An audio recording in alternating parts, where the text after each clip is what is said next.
Pastor Rick Warren gave thanks for the support he and his wife Kay have received following the suicide of their 27-year-old son. Warren tweeted to his nearly 1 million followers, "Kay and I are overwhelmed by your love, prayers, and kind words. You are all encouraging our broken hearts." Matthew Warren took his life at his Mission Viejo home in what his family says was a momentary wave of despair.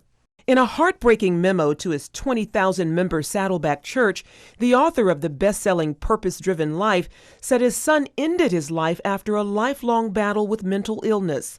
Church members remember Matthew as a kind and gentle soul. He was a sweet, talented, creative, brilliant young man. Still, Warren said his son fought a lonely battle with depression.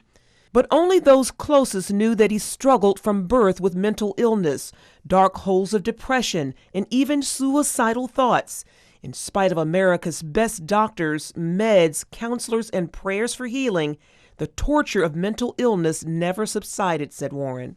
He marveled at his son's courage to keep on living in his darkest moments despite his pain.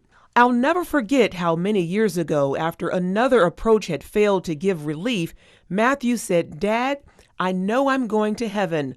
Why can't I just die and end this pain?'" Millions of Americans face a similar fight.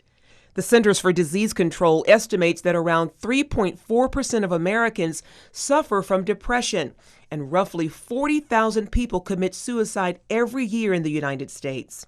Meanwhile, Pastor Warren is asking for prayers and support for him and his family, a role reversal for the man who has led so many others through dark times. Evangelist and Pastor Greg Laurie, whose son was killed in a car accident in 2008, offered his support to the family.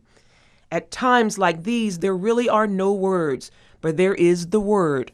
There is no manual, but there is Emmanuel. God is with us. I know the Lord will be there for all of the Warren family and Saddleback Church as they grieve together. Looking forward to that day when God will restore all things."